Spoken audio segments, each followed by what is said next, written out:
নরেন্দ্র মোদী কি তৃতীয়বারের মতো ভারতের প্রধানমন্ত্রী হতে যাচ্ছেন, নাকি সেখানটায় কোনো শঙ্কা দেখা দিয়েছে? বিজেপি নেতৃত্বাধীন এনডিএ যে জোট রয়েছে তারা কি এবার সরকার গঠন করবে, নাকি কোনো রকম সম্ভাবনা রয়েছে ইন্ডিয়া অ্যালায়েন্সের সরকার গঠন করার? ভোট গণনা আমরা দেখছি চলছে, ফলাফল যতই সামনে আসছে এবং তখন কিন্তু এই প্রশ্নগুলো উঠতে শুরু করেছে এবং এই প্রশ্নগুলোর উত্তর যদি আসলে খুঁজতে হয় তাহলে আমাদের একেবারে ভোট গ্রহণের শুরুর দিকে তাকাতে হবে। 19শে এপ্রিল ভারতে ভোট গ্রহণ, অর্থাৎ এবারের যে লোকসভা নির্বাচন তার প্রথম দফার ভোট গ্রহণ শুরু হয় এবং আপ কি বার 400 পার, অর্থাৎ এবার 400-র বেশি আসন পাবে বিজেপি নেতৃত্বাধীন এনডিএ জোট। সেই স্লোগানই কিন্তু এনডিএর মূল স্লোগান ছিল ভোটের প্রচারে।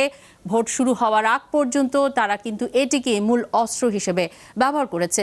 19শে এপ্রিল প্রথম দফার যখন ভোটটি হয়ে গেল তারপর দেখা গেল পরিস্থিতি ভিন্ন। ভোটারদের আগ্রহ কম, ভোটের হার কম, যে কারণে অর্থাৎ ভোট পড়ার হার কম দেখে তখন বিজেপি নেতৃত্বাধীন এনডিএ জোটের যিনি প্রধানমন্ত্রী ভারতের নরেন্দ্র মোদী এবং বিজেপি সভাপতি অমিত শাহ সেই সময় তারা চালতে শুরু করেন তাদের সেই পুরনো চাল, অর্থাৎ ধর্মীয় বিভাজন বা হিন্দু মুসলিম বিভাজন, সেটিকে তারা সামনে নিয়ে আসেন। প্রথম দফার ভোটে যখন ভোটার সংখ্যা কম হলো, অর্থাৎ কম ভোটার ভোট দিলেন অন্যান্য নির্বাচনের তুলনায়, এরপর থেকেই কিন্তু আমরা দেখলাম যে বিভিন্ন রকম প্রচারে গিয়ে অমিত শাহ এবং মোদী কিন্তু তারা এই বিষয়গুলোকে সামনে নিয়ে এসেছেন। কংগ্রেসের একসময়কার প্রধানমন্ত্রী মনমোহন সিং তার বক্তব্য কিন্তু খণ্ডিত করে সেটি তারা সামনে তুলে ধরেছেন, সামাজিক যোগাযোগ মাধ্যমে তুলে ধরেছেন এবং সেভাবে করে কিন্তু এই যে ধর্মীয় বিভাজন সেটিকে তারা সামনে নিয়ে আসার চেষ্টা করেন। এর পরবর্তীতে যখন আমরা দেখি বারাণসীতে যখন মোদী তার নিজ আসনে মনোনয়নপত্র জমা দেন, সেই মনোনয়নপত্র জমা দেবার পর তিনি আবার বলেছিলেন তিনি এক সাক্ষাৎকারে যে তিনি যদি হিন্দু মুসলমান যেদিন থেকে বিভাজন করা শুরু করবেন সেদিন থেকে আসলে তার অস্তিত্বই আর থাকবে না। নানান রকম চেহারা আমরা প্রধানমন্ত্রী নরেন্দ্র মোদীর দেখেছি এবং 1 জুন যখন সপ্তম দফার ভোট গ্রহণ শেষ হলো, এরপর বুথ ফেরত জরিপের যে ফল আসলো সামনে তাতে দেখা গেল, বলা হলো যে বিজেপি নেতৃত্বাধীন এনডিএ জোট বিপুল ভোটে জয় পেয়ে এবারও সরকার গঠন করতে যাচ্ছে। সেই সময় কংগ্রেস নেতৃত্বাধীন যে ইন্ডিয়া জোট তারা কিন্তু এটি মেনে নেয়নি এবং তারা বলেছিল তারা এবার বেশ ভালো সংখ্যক আসন, অর্থাৎ 290টির উপরে আসন পেয়ে তারা জয়লাভ করে সেখানটাতে তারা আসলে সরকার গঠন করবে। আজকে যখন ভোট গণনা শুরু হলো এবং আজকে এসে দেখলাম আমরা বুথ ফেরত জরিপ একেবারেই উল্টে গেছে। 543 আসনের লোকসভায় সরকার গঠনের জন্য যেখানে প্রয়োজন 272টি আসন, সেখানে বিজেপি এখন পর্যন্ত এগিয়ে 240 থেকে 242টির মতো আসনে বিজেপি এগিয়ে রয়েছে। আর বিজেপি নেতৃত্বাধীন যে এনডিএ জোট রয়েছে তারা আমরা যেটি দেখছি 292-94 এরকমই বলা হচ্ছে যে এখন পর্যন্ত ফলাফল যা ঘোষণা হয়েছে তাতে তারা এগিয়ে থাকছে, অর্থাৎ 300-র বেশি আসনেই কিন্তু তারা যেতে পারছে না, 400 তো অনেক পরের কথা। এবং 2014 এবং 2019 সালের নির্বাচনে আমরা দেখেছি যে কংগ্রেস 44 এবং 52টি আসনে জয় পেয়েছিল, সেখানে এবার কিন্তু 90-এর উপর আসনে এগিয়ে রয়েছে কংগ্রেস। এবং উত্তরপ্রদেশ যার, দিল্লির মসনদ তার, এমন একটি কথা ভারতে প্রচলিত আছে। ভারতের লোকসভা নির্বাচনে উত্তরপ্রদেশের সর্বোচ্চ সংখ্যক আসন এবং সেখানটায় আসলে যারা জয় পায় তারাই দিল্লির মসনদে বসেন, এমনটি বলা হয়ে থাকে। এই রাজ্যেই অযোধ্যা, আর অযোধ্যায় রাম মন্দিরের সেই ঘটনা আমাদের সবারই জানা। যে মন্দিরের নির্মাণ কাজ শেষ হবার আগেই তার উদ্বোধন করেছেন নরেন্দ্র মোদী, প্রাণ প্রতিষ্ঠা করেছেন, যা নিয়ে বিতর্কও হয়েছিল। ব্যাপক কর্মযজ্ঞের মাধ্যমে লাইভ টেলিকাস্ট করা হয়েছিল সেই অনুষ্ঠান কয়েকদিন ধরে এবং এটি ছিল মোদীর নির্বাচনে জয়ের অন্যতম একটি কার্ড। গত 2 নির্বাচনে আমরা দেখেছি এই রাজ্যে বিজেপি কিন্তু জয় পেয়েছে, কিন্তু এবার বিজেপিকে সেখানটায় পিছিয়ে দিয়ে ইন্ডিয়া জোটের অন্যতম শরিক অর্থাৎ অখিলেশ যাদবের সমাজবাদী পার্টি তারা কিন্তু এগিয়ে আছে।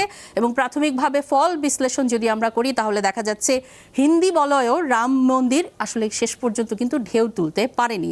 হিন্দু মুসলিম বিভাজন কোনো কিছুই শেষ পর্যন্ত আসলে সেইভাবে কিন্তু এবারের নির্বাচনের ফলাফলে আমরা দেখছি কাজে আসেনি, বরং ভোটের প্রচারে বিরোধীরা যে বিষয়গুলো তুলে ধরেছিলেন, তীব্র বেকারত্ব, অস্বাভাবিক মূল্যবৃদ্ধি এবং সংবিধান ও গণতন্ত্র রক্ষার কথা তারা বারবার করে বলেছেন।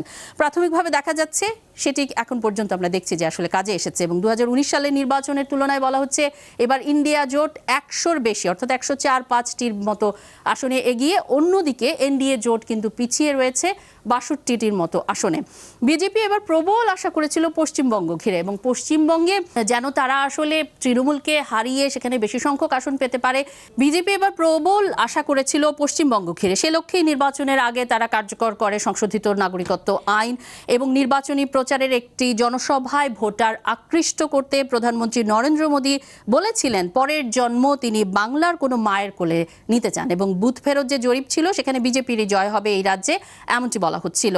ফল গণনায় এসে আমরা যা দেখতে পেলাম তা হলো সেখানটায় গতবার যত আসন বিজেপি পেয়েছে, 18টি আসন পেয়েছিল, এবার কিন্তু তার চাইতেও কম, বলা হচ্ছে 10 থেকে 12টি আসন হয়তোবা, যেহেতু এখনো ফল গণনা চলছে, সেটিতে তারা হয়তোবা জয়লাভ করতে পারে। এবং তৃণমূল সেখানে কিন্তু গতবারের চাইতে এবার আরও বেশি সংখ্যক আসনে জয় পেতে যাচ্ছে। এবং ভোট গণনার শুরুতে প্রধানমন্ত্রী নরেন্দ্র মোদী যে আসন থেকে লড়ছেন বারাণসী থেকে, এবং সেখানটায় তিনি পিছিয়ে ছিলেন আমরা দেখেছি, কিন্তু এর পরবর্তীতে আবার তিনি লাখ ব্যবধানে কিন্তু এগিয়ে যান এবং এরই প্রভাব পড়ে দেশটির শেয়ার বাজারে। যখন বুথ ফেরত জরিপটি আসে শনিবার, এর পরবর্তীতে আমরা সোমবার দেখেছি ভারতের শেয়ার বাজারে বড় রকম কিন্তু ঊর্ধ্বগতি আমরা সেখানে দেখেছি এবং সেখানটায় বাজারের সূচক ৭৬,০০০-এর ঘরে কিন্তু উঠে গিয়েছিল। এরপর গত ৩ বছরের মধ্যে এটি আসলে সর্বোচ্চ ছিল এবং শেয়ার মূল্য বেড়ে যায় 14 লাখ কোটি রুপি। তবে মঙ্গলবার যখন অর্থাৎ আজকে ভোট গণনা শুরু হয় এবং শুরু হতেই আমরা দেখেছি বাজারে ধস নামে।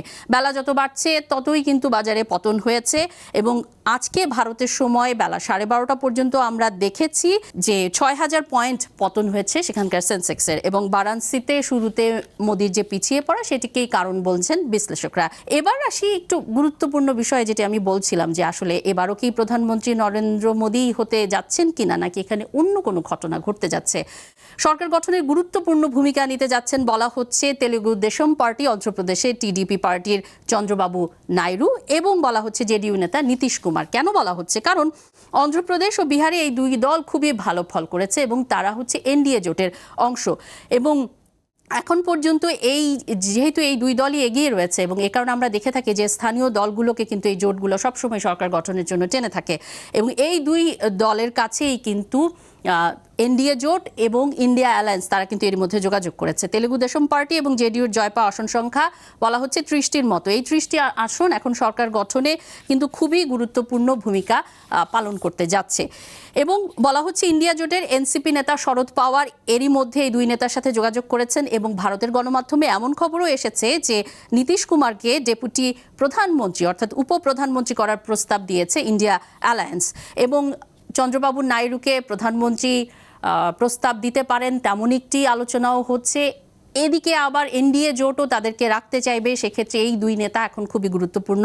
নীতিশ কুমারের সঙ্গে কথা বলেছেন শরদ পাওয়ার, যেমনটি বলছিলাম, তবে জেডিইউ থেকে বলা হয়েছে তারা এনডিএর অংশই থাকবে এবং নীতিশ কুমার যখন বিহারে মহাজোটের সরকার চালাচ্ছিলেন এবং কংগ্রেস ছাড়া আরজেডিও তাদের সাথে ছিল, তখন বিরোধী দলগুলোকে একত্র করার জন্য নীতিশ কুমার বৈঠক শুরু করেছিলেন, কিন্তু পরে তিনি মহাজোট ছেড়েছিলেন এবং ভারতের নির্বাচনে আমরা এর আগেও দেখেছি স্থানীয় দলগুলো তারা কিন্তু আসলে নির্বাচনে ফলাফলের যখন হিসেব নিকেশ আসে তখন কিন্তু এই দল বদলের ঘটনা ঘটতে থাকে এবং বিশ্লেষকরা বলছেন তেমনটি এবারের নির্বাচনেও ঘটতে পারে।